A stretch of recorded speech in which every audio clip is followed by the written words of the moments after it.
Bonjour nareo rehetrarehetra.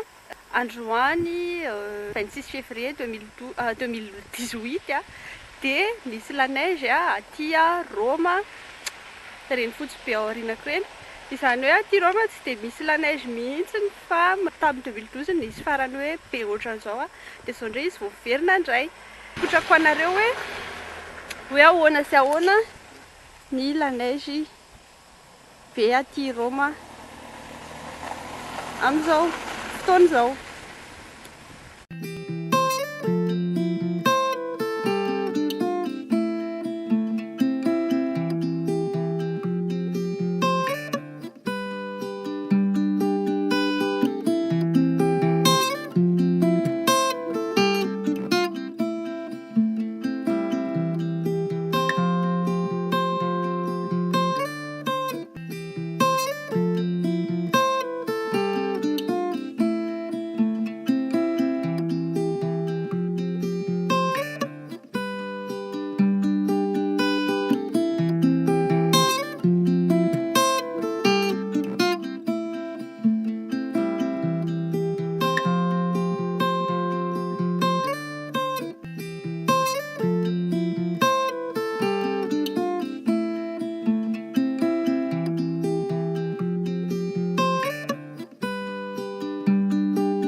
Mandeha baladilady kely zany satria la neige dia mba manararaotra satria tsy hisy ohatran'izao hoe la neige teo an-tokotany satria tsy maintsy hoe mandeha lavitra be foana rehefa hijery la neige dia mandehandeha kely toy izao. Mbola sady milatsaka ihany la neige dia saromana ny masoko fa matahotra sao dia miditra anaty masoko ilay izy.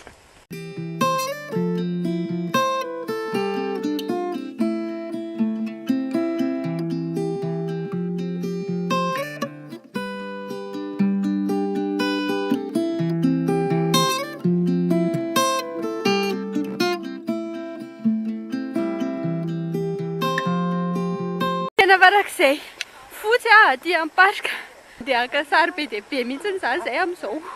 Moa izany ny olona misy milalao aty am-parika ihany dia toy izao.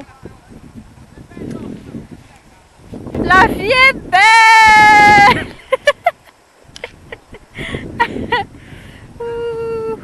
Mahafinaritra be aty zareo, tena mahafinaritra.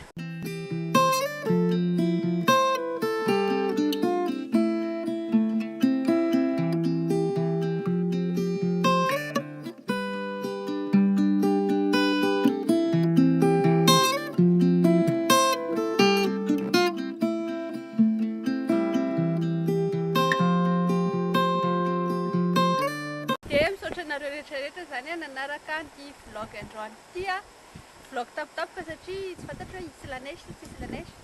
Manaraka indray zany miaraka amin'ny vidéo vovondray tsika rehetrarehetra. Masoa daholo, bye bye.